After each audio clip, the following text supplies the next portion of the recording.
Oliver Twist, or The Parish Boy's Progress, by Charles Dickens. Chapter 24. Treats on a very poor subject, but is a short one, and may be found of importance in this history. It was no unfit messenger of death who had disturbed the quiet of the matron's room. Her body was bent by age, her limbs trembled with palsy, her face, distorted into a mumbling leer, resembled more the grotesque shaping of some wild pencil than the work of nature's hand. Alas, how few of nature's faces are left alone to gladden us with their beauty! The cares and sorrows and hungerings of the world change them as they change hearts, and it is only when those passions sleep and have lost their hold forever that the troubled clouds pass off and leave heaven's surface clear. It is a common thing for the countenances of the dead, even in that fixed and rigid state, to subside into the long-forgotten expression of sleeping infancy, and settle into the very look of early life. So calm, so peaceful do they grow again, that those who knew them in their happy childhood kneel by the coffin's side in awe, and see the angel even upon earth. The old crone tottered along the passages and up the stairs, muttering some indistinct answers to the chidings of her companion. Being at length compelled to pause for breath, she gave the light into her hand and remained behind to follow as she might, while the more nimble superior made her way to the room where the sick woman lay.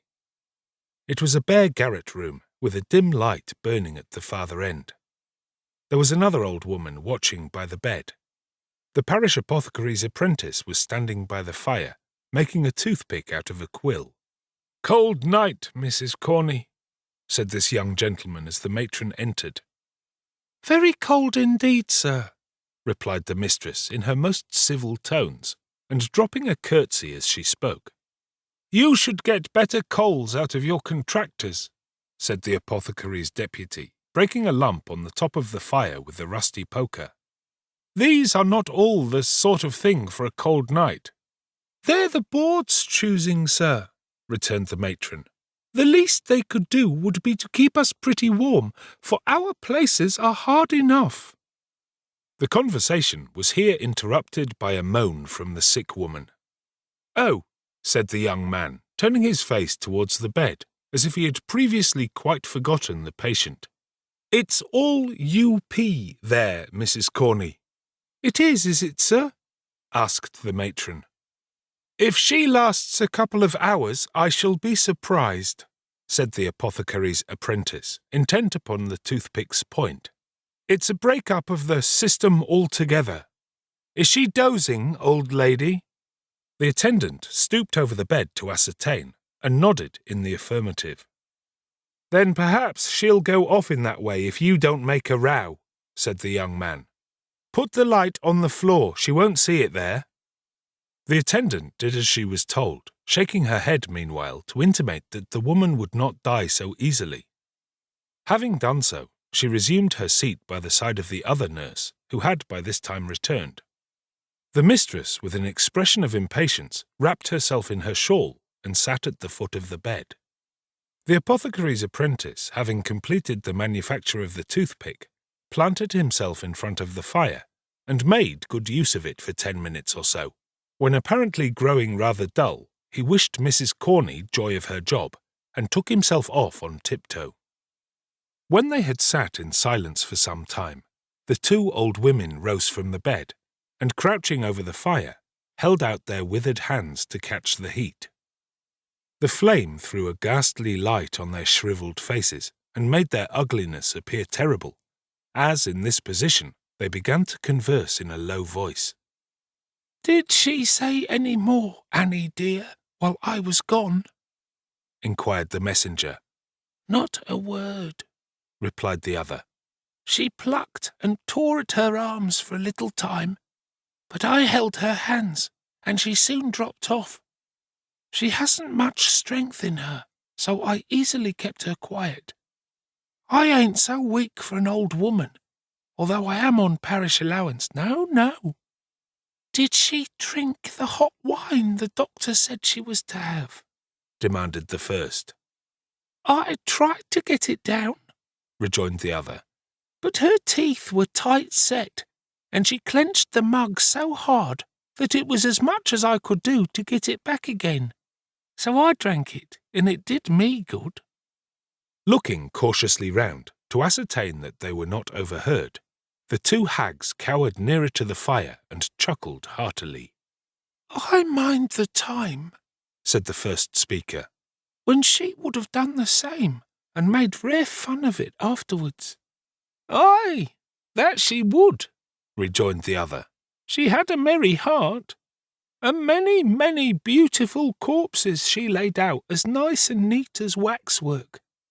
My old eyes have seen them, aye, and those old hands touched them too, for I have helped her scores of times. Stretching forth her trembling fingers as she spoke, the old creature shook them exultingly before her face, and fumbling in her pocket, brought out an old-time discoloured tin snuff-box, from which she shook a few grains into the outstretched palm of her companion, and a few more into her own. While they were thus employed, the matron, who had been impatiently watching until the dying woman should awaken from her stupor, joined them by the fire, and sharply asked how long she was to wait. Not long, mistress, replied the second woman, looking up into her face. We have none of us long to wait for death. Patience. He'll be here soon enough for us all. Hold your tongue, you doting idiot, said the matron sternly. You, Martha, tell me, has she been in this way before? Often, answered the first woman. But will never be again, added the second one. That is, she'll never wake again but once, and mind, mistress, that won't be for long.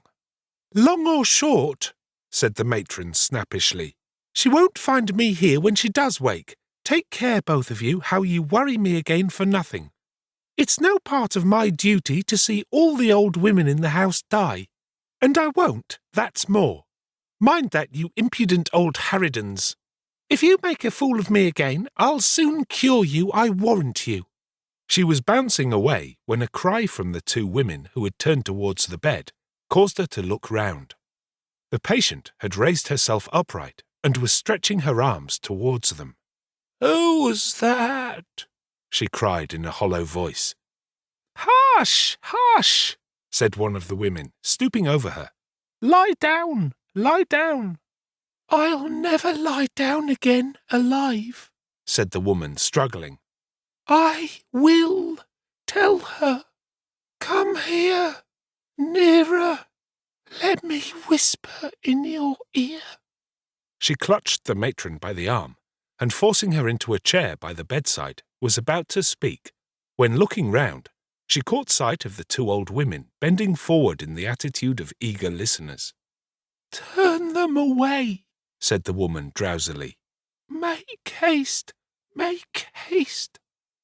The two old crones, chiming in together, began pouring out many piteous lamentations that the poor dear was too far gone to know her best friends, and were uttering sundry protestations that they would never leave her, when the superior pushed them from the room, closed the door, and returned to the bedside.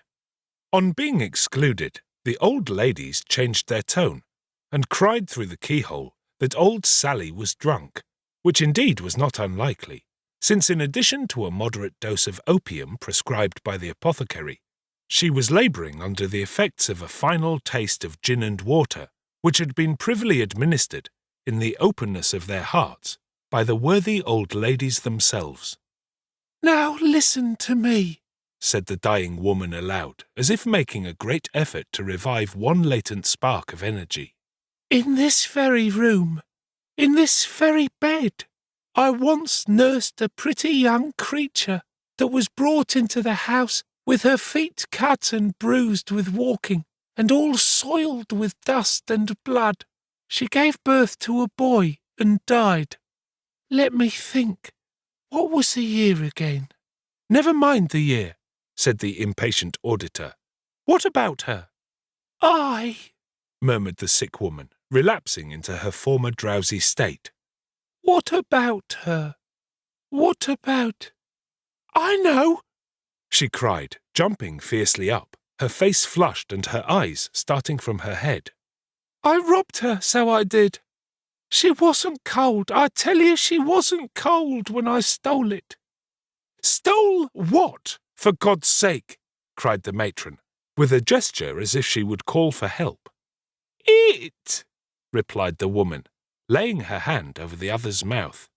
The only thing she had. She wanted clothes to keep her warm and food to eat, but she had kept it safe and had it in her bosom.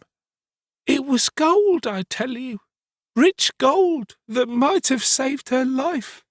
Gold, echoed the matron, bending eagerly over the woman as she fell back. Go on, yes. What of it? Who was the mother? When was it?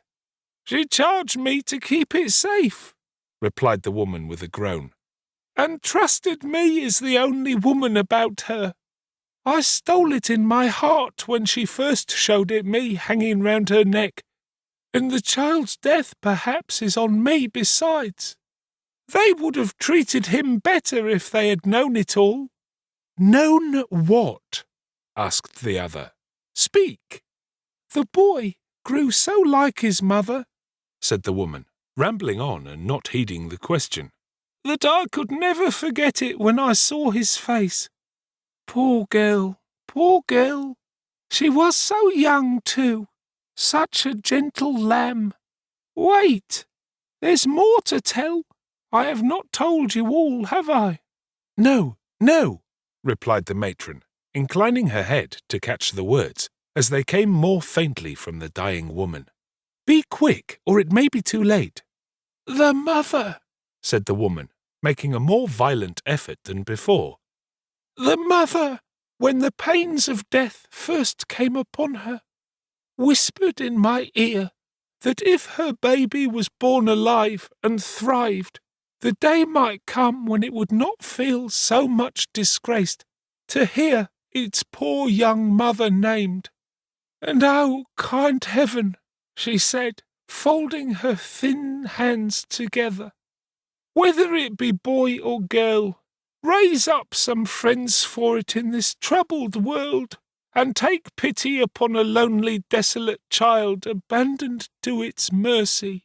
The boy's name, demanded the matron. They called him Oliver, replied the woman feebly. The gold I stole was... Yes, what? Cried the other. She was bending eagerly over the woman to hear her reply, but drew back instinctively as she once again rose, slowly and stiffly, into a sitting posture. Then, clutching the coverlid with both hands, muttered some indistinct sounds in her throat, and fell lifeless on the bed. Stone dead, said one of the old women, hurrying in as soon as the door was opened. And nothing to tell after all, rejoined the matron, walking carelessly away. The two crones, to all appearance too busily occupied in the preparations for their dreadful duties to make any reply, were left alone hovering about the body.